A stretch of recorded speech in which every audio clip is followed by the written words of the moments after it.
Paljud asjad võivad meie unekvaliteeti mõjutada ja meie unekvaliteet võib väga palju meie elukvaliteeti mõjutada. Seega peaks regulaarne kvaliteetne uni olema väga paljude inimeste prioriteet.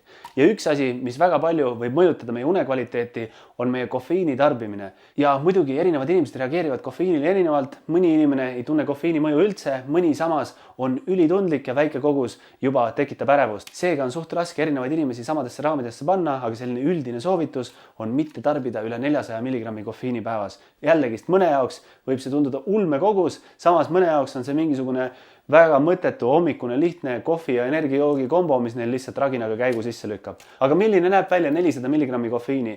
Ühes Red Bullis on 80 mg kofeiini ja suures loomulikult siis 160. Ja on ka vängemaid jooke, näiteks Uplifter ja mingisugused Nokod, nendes on 180 juba selles väiksemas purgis 330-ses. Ja kohvis ilmselt mingisugune 100-150, lahjemates saad ka kuskilt uhkest kohvikohast osta mingisuguse 4 espresso shotiga mingisuguse joogi, kus võib olla mitusada milligrammi kofeiini, saad omal päeva kohe ühe topsiga täis.